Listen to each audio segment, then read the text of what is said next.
পারবো না কেন মা? আমি কি ছোট আছি নাকি?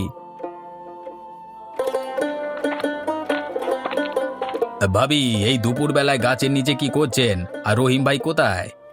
কি আর করব, ওই যে এক বাঁদর গাছে উঠে বসে আছে, তাকে নামাতে পারছি না। রাজুর বাবা একটা কাজে গিয়েছে, এখনই চলে আসবে। রাজু, গাছ থেকে নেমে আসো। এই দুপুরবেলায় কেউ কি গাছে ওঠে নাকি? নামো নামো। আমি তো আম পাড়তে গাছে উঠেছি, আর একটু উপরে উঠলেই আরো বড় বড় আম পাবো। আমগুলো পেরিয়ে নিচে নেমে পড়বো। আম মাটিতে পড়ার আগেই যদি তুই মাটিতে পড়ে যাস তখন কি হবে বলতো? শেষবারের মতো বলছি, নাম, ভালো হবে না কিন্তু। হ্যাঁ রাজু, তোমার মা ঠিকই বলেছে, নেমে যাও তুমি। হায় হায় হায়, আমি জানতাম কিছু একটা করবেই ও। পই পই করে না করেছি, আমার একটা কথা শোনেনি। ভাবি, ও তো অজ্ঞান হয়ে গেছে। আমি ওকে বাড়ি নিয়ে যাচ্ছি, আপনি কাঁদবেন না। ওর চোখে মুখে পানি দিতে হবে, তাহলেই জ্ঞান ফিরে আসবে। জানো রিমির মা, আজকে রাজু আম গাছ থেকে পড়ে গিয়ে পা ভেঙে ফেলেছে। হায় হায়, বলো কি? ও আবার গাছে উঠতে গেল কেন? দিন দিন ছেলেটা বেশি চঞ্চল হয়ে যাচ্ছে, বয়স বাড়ছে আর বাঁদরামিও বাড়ছে। কিরে, তুই হাসছিস কেন?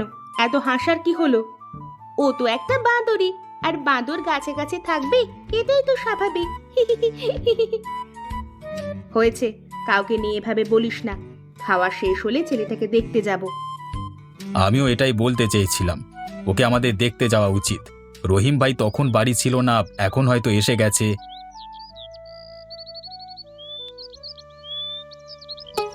মাঝে বারবার না করেছিল, তুই শুনিসনি কেন? শুনলে কি এমন হতো? বারবার ডাকছিল দেখেই তো আমার মনোযোগ নষ্ট হচ্ছিল, তাই বেখেয়ালি হয়ে পড়ে গেছিলাম।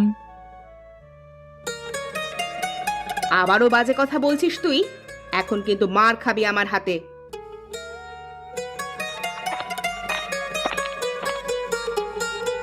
রাজু, এখন কেমন আছো? এই তো ভাঙা পা নিয়ে শুয়ে আছি। তোমরা ভালো আছো? করিম ভাই, তোমাকে অনেক ধন্যবাদ। আমি বাড়ি না থাকায় তুমি ডাক্তার এনে আমার ছেলের চিকিৎসা করিয়েছো। তুমি না থাকলে রাজুর মা একা যে কি করতো। এভাবে বলবার কি আছে? আমার মেয়ের কিছু হলে এই একই কাজ তুমি করতে। তোমার ছেলে আর আমার মেয়ের মধ্যে কি কোনো পার্থক্য আছে?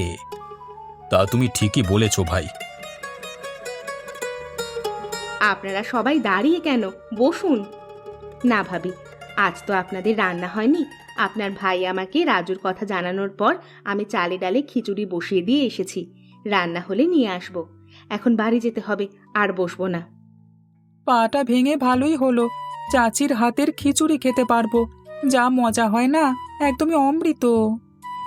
তা এখন থেকে আমাকে মা না ডেকে তো চাচিকেই মা বলে ডাক।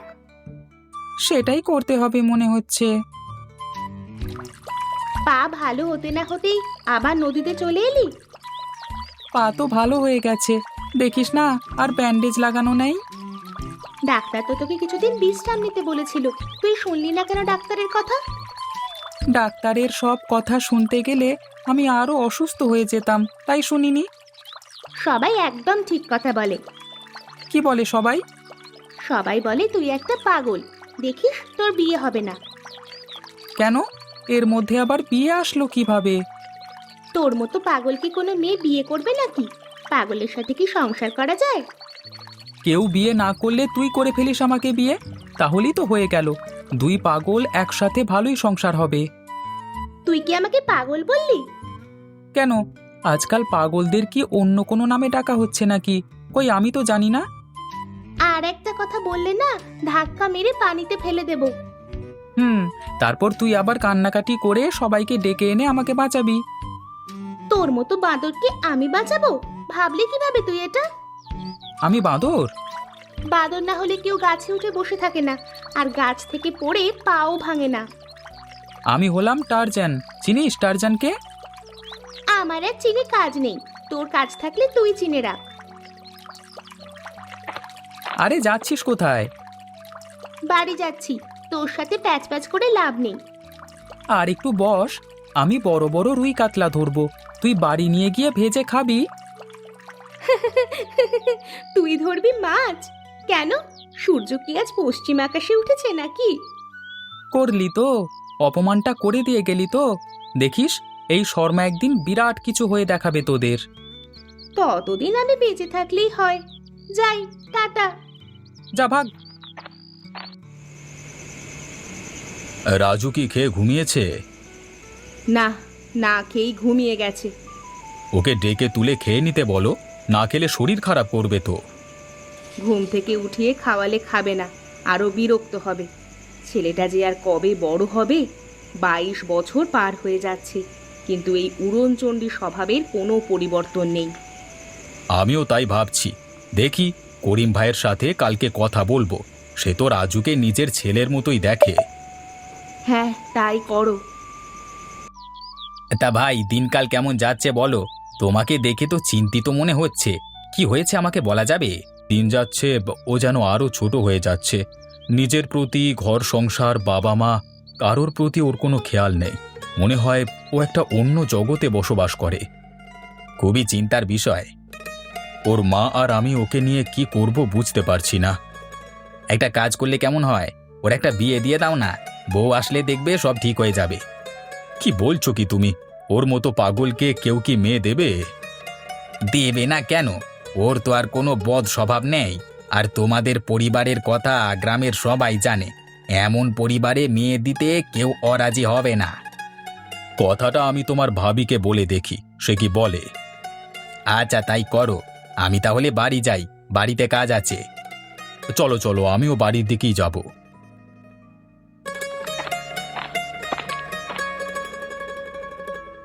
তুমি কথা বলেছিলে রিমির বাবার সাথে রাজুর ব্যাপারে?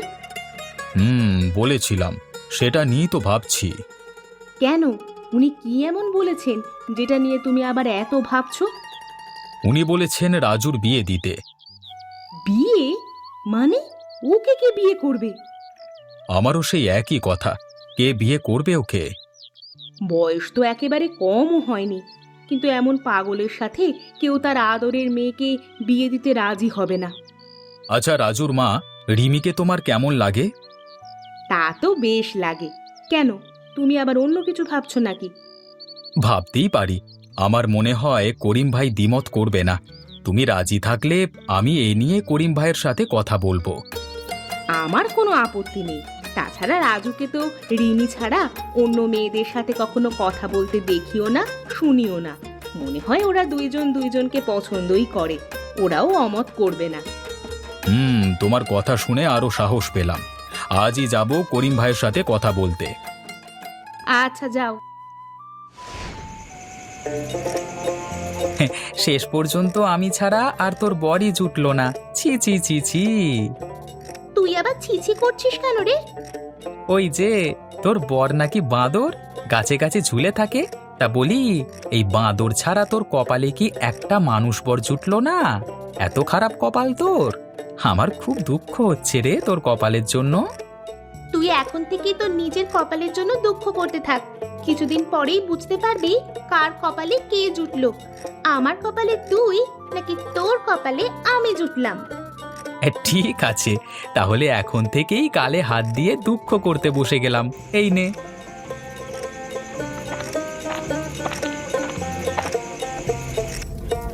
চাচি, কি রান্না করছো? এই মেয়ে, কে তোর চাচি রে? ভুল হয়ে গেছে। মা, কি রান্না করছো? খেসারির ডাল দিয়ে শোল মাছ আর সজনে পাতার বড়া। তা আমার পাগলটা কি করে? গালে হাত দিয়ে বিছানায় বসে আছে। গালে হাত দিয়ে মানে? ওর আবার কি হলো? আমি ওসব জানি না। আচ্ছা বাদ দে, এই চালগুলো ধুয়ে আনতো মা, ভাতটা বসিয়ে দেব। আজ তোর বাবা মাকে দুপুরে আমাদের সাথে খেতে বলেছি। আমি তো কিছুক্ষণ আগে মার কাছে গিয়েছিলাম, মা তো এমন কিছু বলেনি আমাকে। মা হয়তো ভেবেছে তুই জানিস, তাই কিছু বলেনি। সেটা হতে পারে। আচ্ছা, চালগুলো ধুয়ে আনছি আমি। হ্যাঁ, রান্না বান্না কি রিমিমা করেছিস? না বাবা, আমি তো পারি না রান্না করতে। আরে পারি না বললে তো আর হবে না মা, শিখে নিতে হবে। সে এক সময় শিখে ফেলবে, ভেবো না। রাজু বাবা, তুমি কেমন আছো? ভালো আছি চাচা, মানে বাবা। আরে অনেক দিনের অভ্যেস তো, আস্তে আস্তে ঠিক হয়ে যাবে। তা কাজ বাজ করবার চিন্তা কিছু করেছো?